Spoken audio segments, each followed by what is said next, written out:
গিন্নি, এই গিন্নি, কোথায় গেলে? খাবার কি এখনো তৈরি করনি? তাড়াতাড়ি খাবার নিয়ে আসো, আমাকে তো বের হতে হবে। এই তো আসছি, একটু সবুর করো।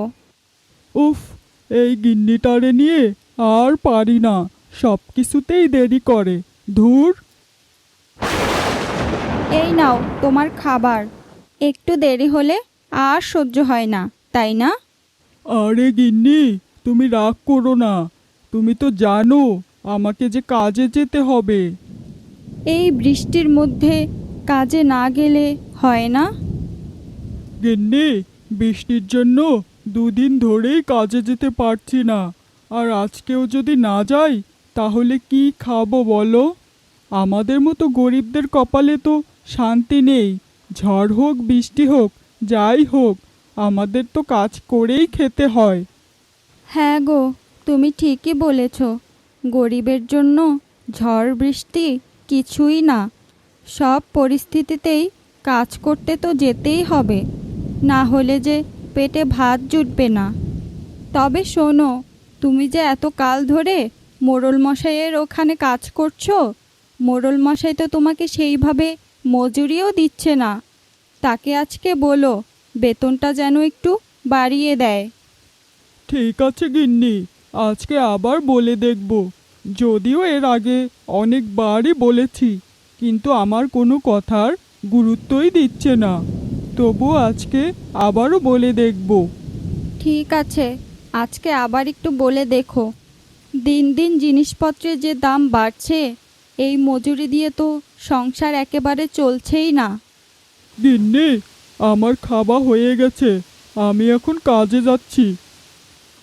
টুকটুকি কি করছে? টুকটুকি ঘুমাচ্ছে। মেয়েটা আজও বৃষ্টির জন্য স্কুলে যেতে পারলো না।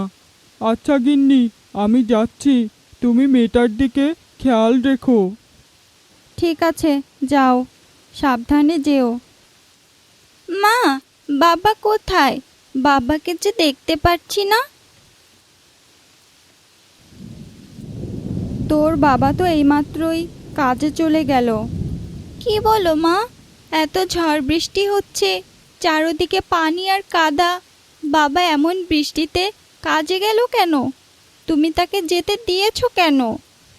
মারে, ঝড় বৃষ্টি যাই হোক, তোর বাবাকে তো কাজে যেতেই হতো। কাজে না গেলে আমরা খাবার পাবো কোথা থেকে?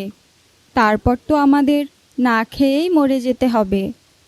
তবে বাবা ভিজে গেলে যদি অসুস্থ হয়ে পড়ে? মারে, অসুস্থ হলেও কিছু করার নেই। আমাদের মতো গরিবদের তো কাজ করেই খেতে হয়। কাজ করা ছাড়া আর তো কোনো উপায় নেই রে মা। ওসব জটিলতা তুই বুঝবি না। যা মা, এখন তুই হাত মুখ ধুয়ে আয়, আমি তোর জন্য খাবার নিয়ে আসছি। ঠিক আছে মা, আমি হাত মুখ ধুয়ে আসছি। মোড়ল মশাই, এত বৃষ্টি আর কাদা, রাস্তা তো ভেঙে গেছে, তাই একটু দেরি হয়ে গেল, মাফ করে দিবেন। তুই তো দুদিন পর আসলি কাজ করতে, তাও আবার দেরি করে। এখন আবার বৃষ্টির অজুহাত দিচ্ছিস? তোদের মতো গরিবদের মুখে শুধু অজুহাত আর অজুহাত, কোনো দিনও ঠিক সময় তোকে পাই না। রাগ করবেন না মোড়ল মশাই, কাদা পানির মধ্যে হেঁটে আসতে আসতে সময় লাগলো। চারোপাশ জলে থই থই করছে, পা রাখারও জায়গা নেই, তবুও এলাম কষ্ট করে। হয়েছে হয়েছে, তোদের সাথে তো কথায়ও দেখছি পারা যায় না। যা তো, চুপচাপ গিয়ে কাজে লেগে পড়, অনেক কাজ জমা আছে। মোড়ল মশাই, একটা কথা ছিল। আবার কি বলবি তুই? তোর তো সবসময় কিছু না কিছু বলারই থাকে। আচ্ছা বল। আমি তো এই বাড়িতে অনেক বছর ধরেই কাজ করছি, কিন্তু যে মজুরি পাই তা দিয়ে তো সংসার চলে না। আমার বউ আর ছোট মেয়ে, ওদের মুখে দুমুঠো ভাত তুলে দিতে পারি না ঠিক মতো। আপনি যদি দয়া করে আমার মজুরিটা যদি একটু বাড়িয়ে দিতেন, তাহলে আমার পরিবারটা একটু স্বস্তিতে বাঁচতে পারতো। আবারও সেই পুরনো কথা? তোকে তো আমি আগেই বলে দিয়েছি মজুরি বাড়বে না, যা দিচ্ছি তাতেই থাকলে থাকবি, না থাকলে বের হয়ে যা। মোড়ল মশাই, আমি কি করব? সংসার তো চালাতে কষ্ট হয়ে যাচ্ছে। দিন দিন জিনিসপত্রের যে দাম বাড়ছে, এই মজুরি দিয়ে তাতে তো সংসারই চলছে না। না, তোর সাথে তো আসলেই পারা যাচ্ছে না। যা তো, তোকে আর আমি কাজেই রাখবো না। যা, এখান থেকে বিদায় হ। আর কোনো দিনও আমার বাড়ির আশেপাশে যেন তোকে আর না দেখি। না মোড়ল মশাই, আমাকে বের করে দিবেন না। আমি কাজ না করলে আমার সংসারটা যে আর চলবে না। আপনি যে মজুরি দিবেন আমি সেই মজুরিতেই কাজ করে দেব। দয়া করে এই মুহূর্তে আমাকে কাজ থেকে বের করে দিবেন না। তোর সংসার না চললে তাতে আমার কি? যা এখান থেকে, এখন বিদায় হ, না হলে কিন্তু মার খাবি। গিন্নি, কই গেলা? একটু বাহিরে আসো।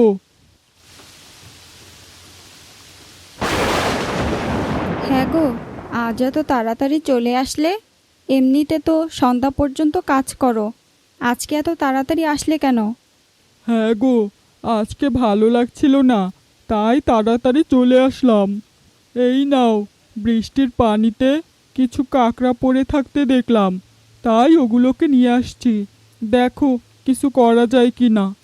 আচ্ছা ঠিক আছে, এখন তুমি ঘরে আসো, না হলে তোমার ঠান্ডা লেগে যাবে। হ্যাঁ গো, আজকে যে শুধু কাঁকড়া নিয়ে আসলে, আর কোনো শাকসবজি তো নিয়ে আসলে না। আর বাড়িতে আসার পর থেকেই তোমার মনটা খারাপ দেখছি। কি হয়েছে? কি গো, তুমি চুপ করে আছো কেন? কি হয়েছে আমাকে বলো। গিন্নি, তোমার কাছে তো কিছু লুকানো যাবে না। তাহলে শোনো, আজকে মোড়ল মশাই আমাকে কাজ থেকে বের করে দিয়েছে। কি বলো, মোড়ল মশাই তোমাকে কাজ থেকে বের করে দিয়েছে? কিন্তু কেন?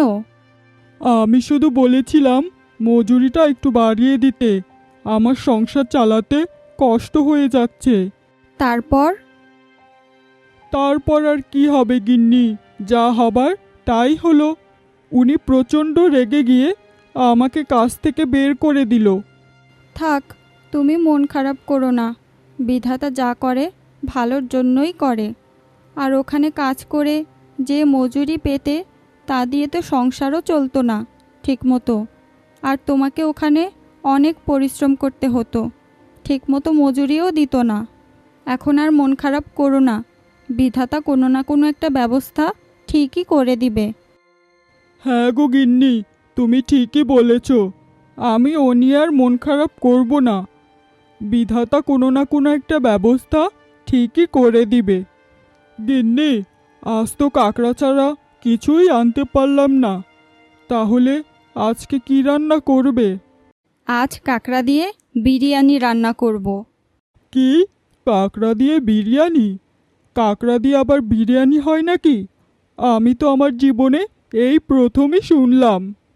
হয় গো হয়, আমরা ছোটবেলায় অনেক খেয়েছি। আমার মা খুব মজা করে রান্না করত।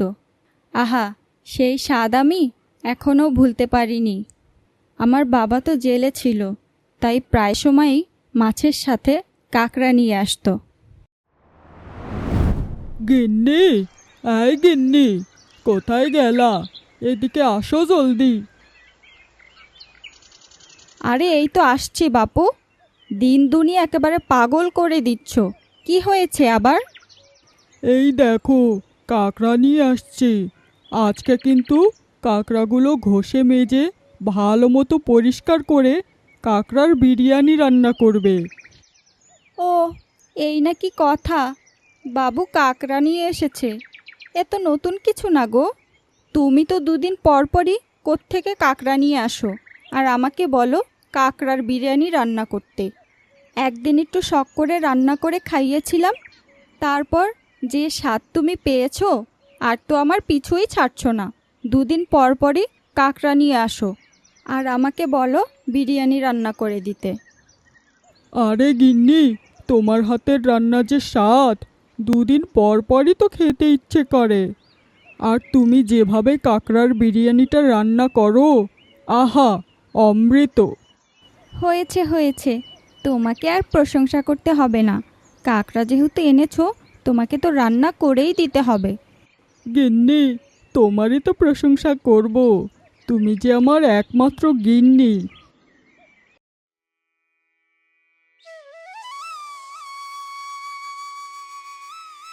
মা, আজকে কাকড়ার বিরিয়ানি রান্না করছো? আহা, আজকে খুব মজা করে খাবো। হ্যাঁ রে বোন, আজকে জমিয়ে পেট ভরে খাবো। এই যে, বিরিয়ানির নাম শুনেই দুই ভাই বোন একসাথে উড়ে এলো। তোরাও হয়েছিস এক্কেবারে তোর বাবার মতো। বিরিয়ানি খেতে যে এত ভালোবাসিস। মা, আজকে একটু বেশি করে রান্না করবে। গতবার পুটি বেশি খেয়ে ফেলেছিল, তাই আমি ভাগে বেশি পাইনি। এইবার তুমি বেশি করে রান্না করো। দেখ পটল, মিথ্যা কথা বলবি না, তুই বেশি খেয়েছিলি। এই পুটি, মিথ্যা কথা বলবি না। আমি না, তুই বেশি খেয়ে ফেলেছিলি। মা, দেখো, পটল মিথ্যা কথা বলছে। এই যে, শুরু হয়ে গেল দুই ভাই বোনের ঝগড়া। এত ঝগড়া করছিস কেন? আর পটল, তোর ছোট বোন একটু বেশি খেলে কি হয়েছে? এখন তো ঝগড়া করছিস, কিন্তু বড় হয়ে গেলে যখন পুটি শ্বশুরবাড়িতে চলে যাবে, তখন আর এই বোনটিকে দেখতে পারবি না। তখন কার সাথে ঝগড়া করবি? এখন একটু মিলেমিশে থাক। কে বলেছে মা আমি ঝগড়া করতে পারবো না? আমিও শ্বশুর বাড়ি গিয়ে ওর সাথে ঝগড়া করে আসবো। আমি বুঝি চুপ থাকবো? আমিও তোর সাথে ঝগড়া করব। আসিস আমার শ্বশুর বাড়ি। উফ, এই ছেলে মেয়ে দুটিকে নিয়ে আর পারি না।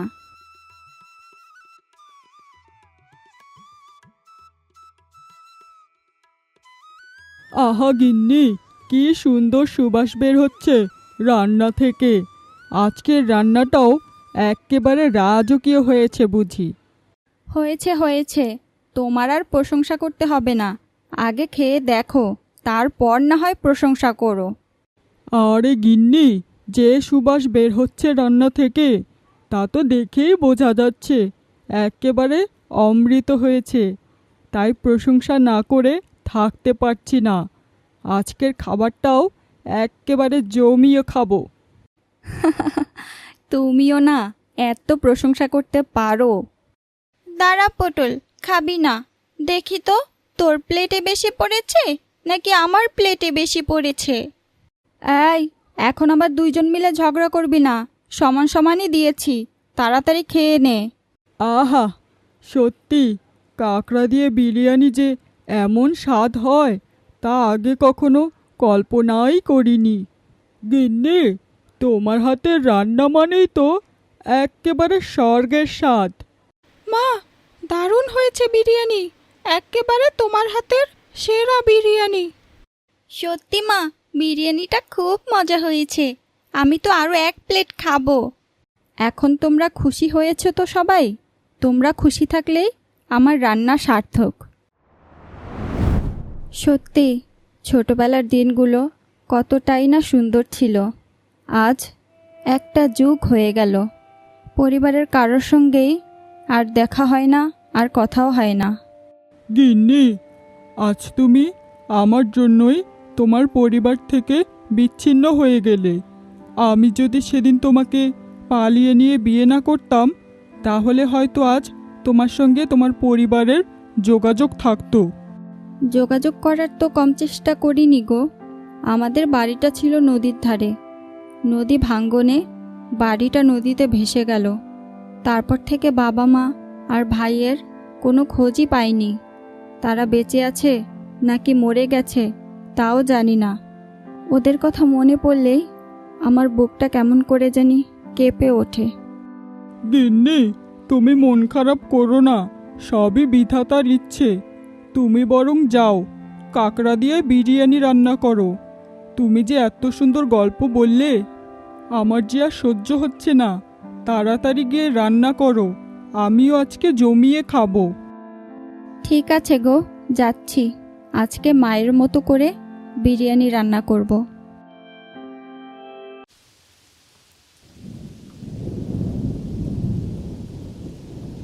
টুকটুকি, তোকে না আমি বারণ করেছিলাম যে এই বৃষ্টি কাদার মধ্যে রোহানদের বাড়িতে যাস না। তারপরও তো আমার কোনো কথাই তুই শুনলি না। সেই তো চলে গেলি ওদের বাড়িতে। এখন যদি তোর ঠান্ডা লেগে যায়?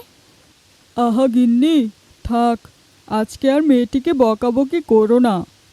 তুমিও না মেয়েটাকে একেবারে মাথায় করে রাখো। মা, তুমি কি রান্না করছো? এত সুন্দর ঘ্রাণ আসছে। আজকে কাকড়া দিয়ে বিরিয়ানি রান্না করছি রে মা।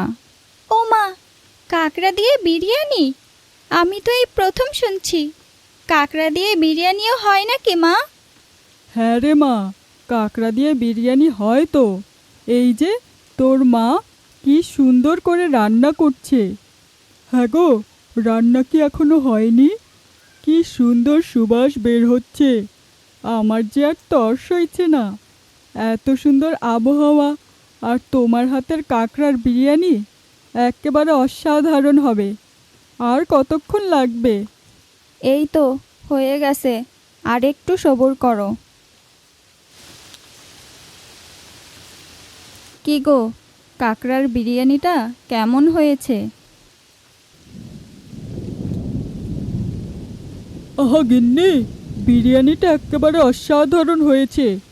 এরকম বিরিয়ানি আমি জীবনেও খাইনি। এখন থেকে 2 দিন পর পরই তোমাকে কাকড়া এনে দেব। তুমি আমাকে বিরিয়ানি রান্না করে দিবে, কেমন?